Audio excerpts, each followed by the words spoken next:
দিন আমি আমার মালিক মওলার স্বপ্নে জিয়ারত পাইছি। অনেক সময় আলহামদুলিল্লাহ পাই। অনেক কথাবার্তার পরে আমি আমার মালিক মওলাকে জিজ্ঞাসা করলাম, মালিক, দরবার শরীফের বেহাল অবস্থা, আমি কাকে অনুসরণ করব? আমি দীর্ঘদিন যাবত ইস্তেখারা করতেছিলাম যে আমি কাকে অনুসরণ করব। আমার মালিক জিয়ারতে বললেন যে তুমি তোমার ছোট ভাইদেরকে অনুসরণ করো।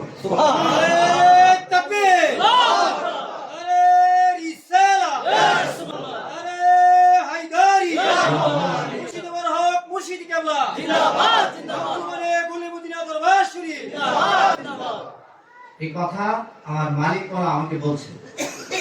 সুতরাং মালিক মওলা যদি মালিকের মুরিদ আমি হয়ে থাকি তাহলে আমার জন্য ফরজ হয়ে গেছে। কথা বলে ঠিক কিনা?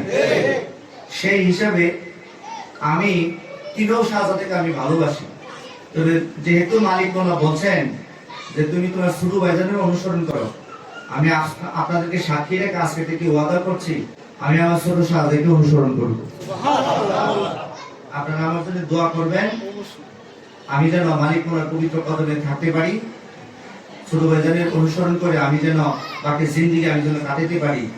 এই ভাইজানের হুকুম মানে মালিক মওলার হুকুম। আর এই মর্যাল খানকা শরীফ এটা একটা ঐতিহ্যবাহী খানকা শরীফ। আমি খানকা শরীফে আমার মালিক মওলার হাতে 2005 সালে বায়াতুর রাসূল গ্রহণ করেছি। তো 2005 চলছে 20 বছর। এখানে বসে আমাদের বাজান, আমাদের অত্র খানকা শরীফের সম্মানিত সভাপতি মহোদয় তিনি রয়েছেন এখানে। আল্লাহ পাক আমার বাজানের হায়াতে বরকত দিয়ে বলে আমিন। তো আমি বলতে চাচ্ছিলাম, আমি আলোচনা করতে বসি নাই, তারপরও যেহেতু বসেছি দু চারটি কথা বলে আমি শেষ করছি। আমাদের ছোট শাহজাদা তিনি বর্তমানে দরবার শরীফের গদিনিসিন পীর সাহেব কেবলা। মালিক মওলা অনেকে কবুল করেছেন, কারণ মালিক মওলা বলছেন যে তোমরা তোমাদের ছোট ভাইজানকে অনুসরণ করো। আমরা যেহেতু মালিকের আওলাদকে পেয়েছি, আমরা মালিকের গোলাম। মালিক মওলা যাকেই বলে যান তাকে অনুসরণ করা ভক্তের জন্য ফরজ। এটা তরিকতের আইন। মালিক মওলা যদি কাউকে বলে যান যে তাকে মেনে মানো, তাহলে ভক্তের জন্য মানাটা কি? ভক্তের জন্য ফরজ, অন্য মানুষের জন্য না। তো সেই হিসাবে ভাইজান তিনি যখন দাড়ি কাটে পাকে নাই, অনেক তখন ছোট, ভাইজানের বয়স তো কম, কিন্তু দাড়ি কাটে পেকে মনে অনেক বয়স এসেছে, ব্যাপারটা এইরকম।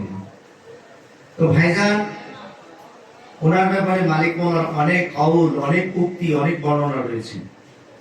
দরবার শরীফে কাজকর্ম ভাইজান করেছেন, আমরা দেখেছি। কারণ দরবার শরীফে আমার চাইতে আপনারা অনেক অজ্ঞ, অনেক অভিজ্ঞ এই ব্যাপারে আপনারা জানেন। সবচেয়ে বড় কথা হচ্ছে আমার মালিক মওলার পবিত্র আদর্শ মুবারক ভাইজানকে আপনারা ধরে রাখছেন, যদিও তিক্ত কিন্তু তারপরও সত্য। বলেন না মারহাবা। তো আমি আমার প্রতি অনেকে আকৃষ্ট থাকতে পারেন, অনেকে বেজারও থাকতে পারেন, তলে তলে অনেকে আমার গালিও দিতে পারেন। আমি জানি দিতে পারেন। কেন দেন? আমি গালিটা কেন দেন? কারণ একটাই, আমার একটা ওয়াজ মনে হয় 2024-এ মা বিয়ার ব্যাপারে একটা আলোচনা কোথাও সিলেটে কোথাও আমাকে কেউ প্রশ্ন করেছিল মা বিয়ার ব্যাপারে আপনার আকীদা কি। কারণ তখন যে মঞ্চ, ফুলতলির মঞ্চ ছিল, শত শত আলেম বর্তমান ছিল, আর তখন পর্যাপ্ত পরিমাণ মওজুদ দলিল আমার কাছে মওজুদ ছিল না। তো যাই হোক, মালিক মওলার আকীদা মুআবিয়া মুনাফিক ছিল, যদিও সাহাবী, কিন্তু মুনাফিক সাহাবী ছিল। এই আকীদার উপর আমি অটল আছি। বলেন আলহামদুলিল্লাহ। পরের কথা হচ্ছে মহান মুর্শিদি মালিকি তিনি নিঃসন্দেহে একজন আল্লাহর ওলি এবং কুতুব। বলেন আলহামদুলিল্লাহ। কারণ 2005 সালের আগে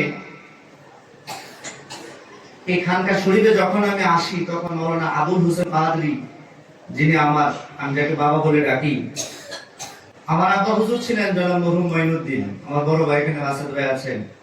আমার আব্বা হুজুর আমার ধরলেন যে তোমারে আমরা মালিকের কাছে মুরিদ করাবো। আমি তেমন একটা সম্মত ছিলাম না, মুরিদ টুরিদ করে আবার কি করি।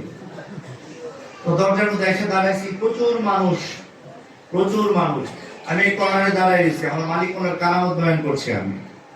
তো মালিক বলে এখানে কথা বলতেছেন, ঘাট আঙ্গি দিয়ে কইতেছে রাসেল আইসো এদিকে আইবো, বলেন না মারহাবা। অথচ তার আগে আমি কোনোদিন আমার এই মালিকের কাছে আমি আসি নাই। আমার দরজার মধ্যে কথা বাজছে, কি রে আমি তো কোনোদিন ওনার কাছে হুজুরের কাছে কোনোদিন আইছি, তখন তো হুজুর কোনোদিন আসি নাই, তো তিনি আমার নাম কেমনে জানলো, আর আমি যে রাসেল এটা মালিক বলে কেমনে জানলো। ডাক্তার কাছে নিলেন, ওযু আছে? আমি বললাম জি ওযু আছে। ও বসো, রুমাল মুবারক দিলেন, আমি বায়াতুর রাসূল গ্রহণ করলাম, বলেন মারহাবা। তাহলে ওলি আল্লাহরা তারা ভিতরের খবরও বলতে পারে, পারে কি পারে না? আল্লাহর হাবিব বলছেন ইত্তাকু ফিরাসাতুল মুমিন ফা ইন্নাহু ইয়ানজুরু বিনুরিল্লাহ। দ্যাট মিন্স তোমরা আল্লাহর ওলিদের নজরকে ভয় করো, বলেন সুবহানাল্লাহ। ইত্তাকু ফিরাসাতুল মুমিন, তোমরা আল্লাহর ওলিদের নজরকে ভয় করো। ফা ইয়ানজুরু ফা ইন্নাহু ইয়ানজুরু বিনুরিল্লাহ, তারা আল্লাহ পাকের নূর দ্বারা তারা সব দেখে, বলেন সুবহানাল্লাহ। তো মানুষের দুইটা সাইড, একটা জাহিরি আর একটা বাতিনি। আমার উপরে যে লেবাস, আমার লেবাস দেখে ভিতরে কি আছে বলা যায় না, আপনি পারবেন না, কিন্তু ওলি আল্লাহ যারা তারা বলতে পারে কি পারে না? এই ক্ষমতা ওলি আল্লাহ আসেনি? আছে। ক্ষমতা কে দিয়েছেন? আল্লাহ দিয়েছেন। তো আমার ভেতরে কি আছে আমার মালিক বলা ভালো জানেন, কারণ আমরা সবাই মালিকের পূজা করি, ঠিক কি না? এই কারণে মহান মুর্শিদি মালিক সাইয়্যিদি ওনার শত শত কারামত বাংলাদেশে আলহামদুলিল্লাহ মওজুদ আছে, বলেন আলহামদুলিল্লাহ।